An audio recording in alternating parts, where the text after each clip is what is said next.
Yo, when you think about it, it's crazy. Somebody was born like 20 years ago. Zoey 1 and 1 was 16, 20 years ago. So she's gotta be like 36, almost 40.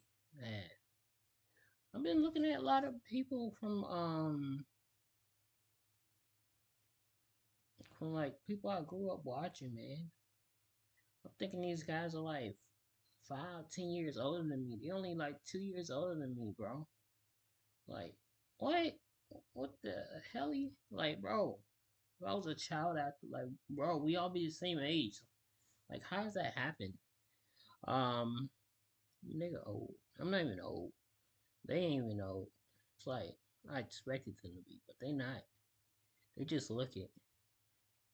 One's iconic time capsule episode features Chase losing his mind trying to figure out what Zoey might have said about him on her secret tape that got put into the time capsule. But once it's buried, he'll have to wait 20 years to find out. Well, can you guess when this episode premiered? Yep, that's right, 20 years ago. Everyone grab your shovels, because if Zoey 101 was real life, it would officially be time to dig that sucker up. In my childhood, it's over. It's dead, it's been taken out back and shot. Time Capsule was released in season 2 of Zoey 101 all the way back in 2005, just a few weeks after Kanye famously dissed George Bush on national TV. George Bush doesn't care about black people.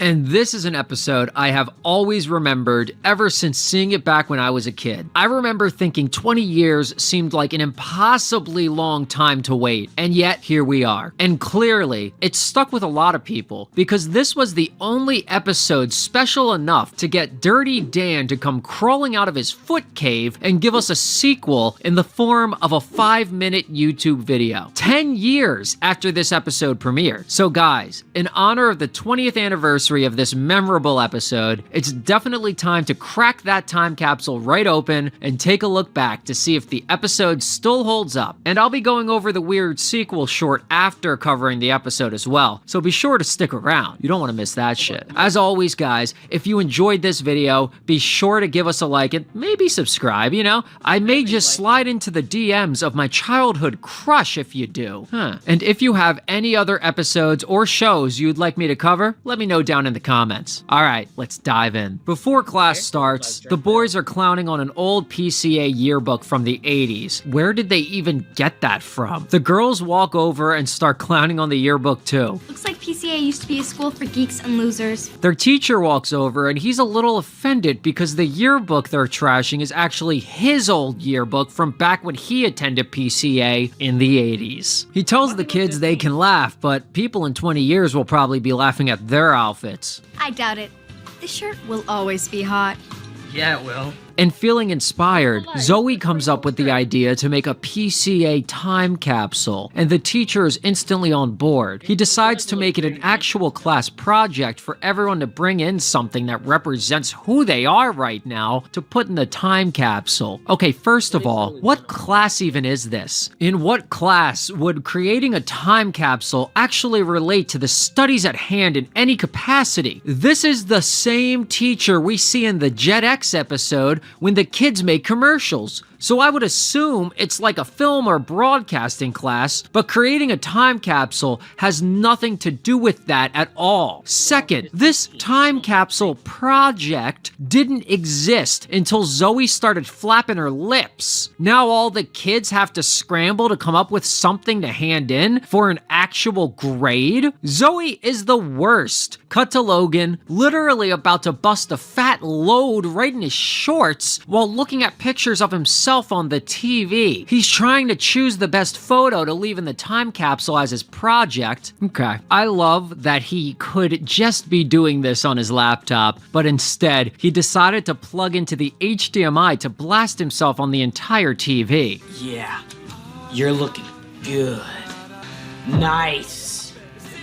Michael has finally had enough, and he turns off the TV, which somehow also turns off the background music for the entire show. Not need to look at your armpit shrubs. Thank you. Does Michael have the Channel Chasers remote or something? After Logan has his autosexual tendencies interrupted, he asks Chase and Michael what they're putting in the time capsule, and they say they're writing a song about their experience at PCA. And yeah, we never get to hear that shit, which pisses me off. It probably would have been a banger. Logan then cracks a sick joke on Chase and asks if it's just gonna be a love song for Zoey. So I guess it goes like, I love you, Zoey, from my head down to my toey. No. Cut to Zoey, who is recording a video of herself, presumably for the time capsule, when a janitor notices she's filming. And this poor janitor, man, he just wants to feel special for one tiny small moment, and he asks her if she'd like him to appear in the video. To which Zoey says no. She mumbles a mean comment about the janitor and restarts the video. Okay, we don't want to scare the people of the future. Let's start this again. And quite frankly, Zoey is a little bitch. What's so scary about a janitor? Is she scared of anyone that's a lower class than her? Highly disrespectful to the hardworking gentleman who keeps your school clean, Zoey. He's out there making an honest living and just wanted to feel special. Let the man be a star. Nicole tries to pick out her favorite article of clothing to put in the time capsule.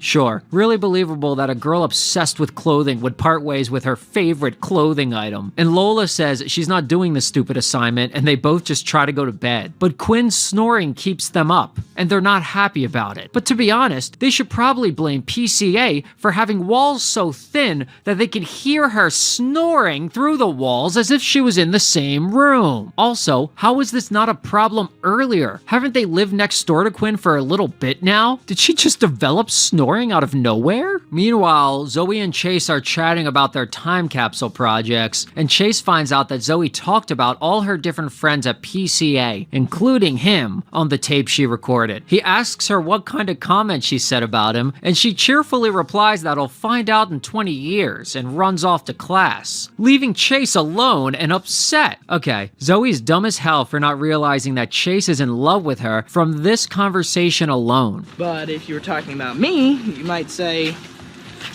what? I'm not telling you what I said. Why else would he be so obsessed with finding out about what she said about him? Chase and Michael keep working on the song that we never get to hear, but Chase can't focus. His mind keeps racing about all the different things Zoey could have said about him, and then Logan comes in and overhears them talking. He decides to make Chase feel even worse by emphasizing that after tomorrow, the DVD will be locked away for 20 years. And Chase just stares back at him while licking his lips. And it's quite creepy. And the scene just ends as well. What did they say to each other next? What the hell happened? Back with the girls, Nicole finds Quinn sleeping upside down in the student center in an attempt to stop her snoring. And I have to point out that this could actually kill a person, as 8 hours is the minimal amount of time it takes to die from hanging upside down. So Quinn, I don't think you should do that. Nicole tells Quinn that hanging upside down didn't work because she was still snoring. Frustrated, Quinn decides she needs to try something else, and she recruits Nicole to monitor her snoring to help get rid of it. Nicole then pulls the red lever to bring Quinn down,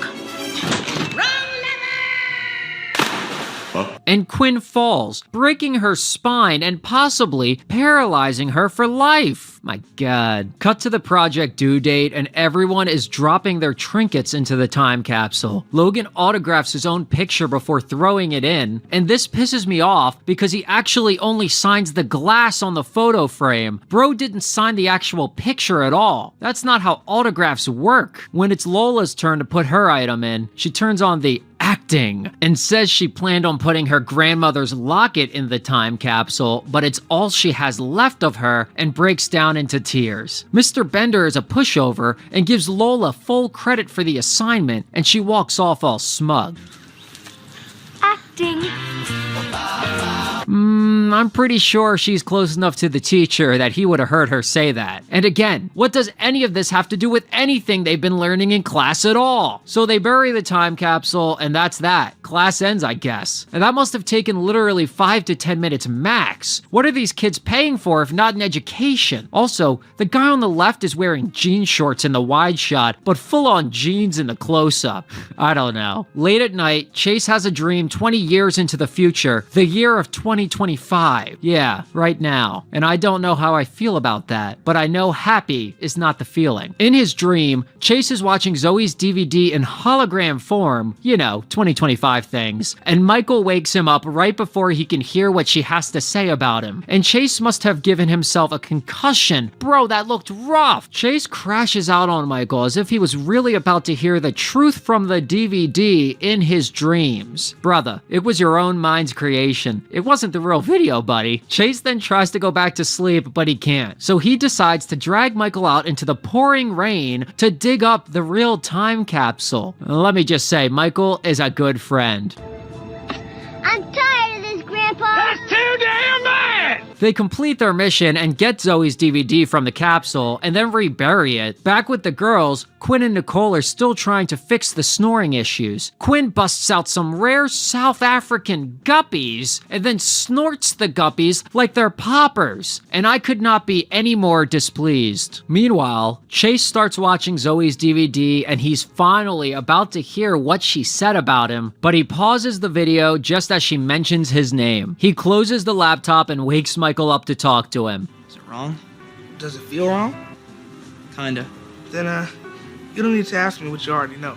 And honestly, I really like this scene. It's memorable, and I think Michael's line, "Does it feel wrong?" is genuinely heartwarming, and I think it's some great friend advice. The girls walk in on Nicole and Quinn spooning in the common room and wake them up. How would they have accidentally gotten into this position? I'm thinking Quinn and Nicole might have a secret fling going on or something. Nicole realizes Quinn did not snore the entire night because of the guppies, and they celebrate. Quinn then anti-snorts the rare African creatures into a cup of water, and they're somehow alive and swimming as if nothing ever happened to them? How did they stay alive all night in her nostrils? Dorm advisor Coco walks in and starts choking, so naturally, she grabs the cup of water containing the rare snot guppies, and yep, she swallows it all in one gulp. Quinn should be livid. They finally found a solution to her snoring, and it happened to be a rare, hard-to-acquire species of guppy, and now they just lost the only two they had in their possession. Guess it's back to Snore City. Cut to Chase laying face down on the grass like he just had an all-night bender when Zoey scoots up in her JetX. She ties his shoes together, then runs over to wake him up. And fun fact, Zoey's outfit here actually appears in Drake and Josh as one of the disguises in the episode Theater Thug. Zoey tells Chase that maybe she was a bit harsh earlier when she said it would be 20 years till he found out what she said on the DVD. So she says she's going to tell him in 10 years. She then lures Chase into chasing her, clearly flirting. Why? Why are you playing with my boy's heart, Zoey? And Chase falls to the ground from his shoes being tied together. Zoey speeds off on her JetX as Chase hops along, ditching his backpack and books in the process. But when class is basically a 5-minute outdoor meeting on the grass, who needs a backpack, right? So that's it. The episode ends without Chase, or the audience, even figuring out what Zoey said on the tape. After all that hype, Quinn's snoring plotline also ended technically unresolved, unless we are to assume she somehow gets her hands on more rare guppies, which I guess she did, because I don't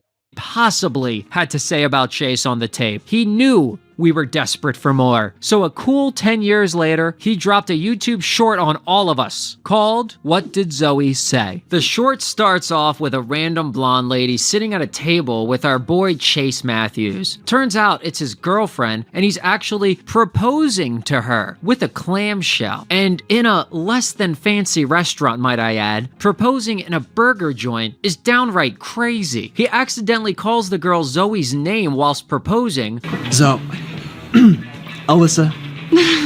And this moment always makes me audibly gasp. Calling your girlfriend the wrong name, especially in this context, is absolutely insane, and I can't help but wonder if he's also called her the wrong name while clapping those cheeks. Before Chase finishes proposing, Michael busts through the door, and Chase starts to completely ignore his girlfriend to catch up with Michael instead. And all that is funny, don't get me wrong, but kinda seems out of character for Chase. The Chase we knew was a really sweet and kind person. I don't really think he would be treating his girlfriend like trash, but whatever. Chase asks why Michael is all covered in dirt, and Michael says it's because he's been digging. He hands Chase a familiar looking DVD, and Chase freaks out because it's the DVD Zoey put in the time capsule. Chase's girlfriend asks, "Who's Zoey?" and the boys just completely ignore her. Chase asks Michael how the hell did he pull this off. I flew to California, all right? I rented a shovel, went to PCA, and I dug it up myself.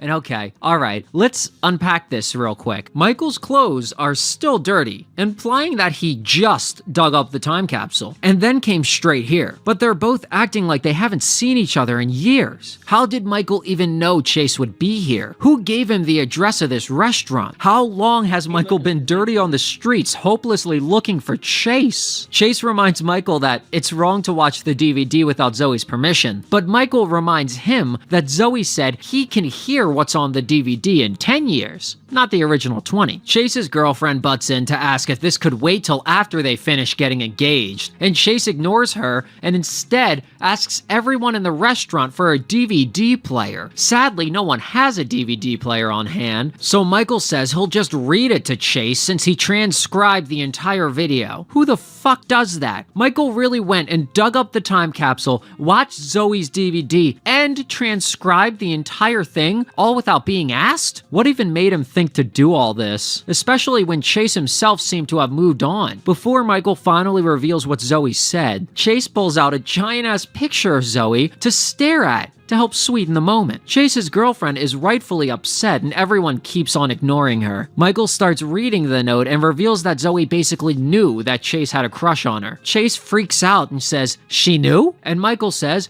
"Everyone knew." Okay, I'm gonna stop you right there, Dan. Zoey knowing that Chase liked her shouldn't be a surprise to Chase on account of the fact that they fucking dated. The entire series ends with them finally getting together and becoming boyfriend and girlfriend. So why is Chase surprised that Zoey knew he liked her? Why is he acting like he never got a chance to tell her how he felt? Are we pretending the finale episode never happened? This fucking short was made by Dan Schneider himself, and I should not know the Zoey 101 canon better than the creator of the show. Chase's girlfriend butts in again and asks, "Knew what?" And Chase replies that I'm in love with Zoey, even now. Damn, Chase, that's brutal. The rest of the note says Zoey thought maybe Chase just wanted to be friends, but also thought maybe he could be her soulmate. Chase and Michael then freak out together like two little schoolgirls, and Chase whips out his tech mate to text Zoey. I fucking love the tech mate, man. Who at this point, canonically, should be his ex-girlfriend, since they dated in the final episode and clearly aren't together anymore, but Chase is acting so excited, it's completely implied that this is meant to be the first time he's going to confess his feelings to her. Michael stops Chase and says nobody uses techmates anymore. How dare you, Michael? So Chase decides to run off to find Zoey in the streets somehow, completely ditching his almost fiance. Look, just because the techmate is outdated doesn't mean people don't text anymore. Zoey would have no way of knowing which phone Chase would have been texting from. What? Chase runs back into the restaurant after leaving,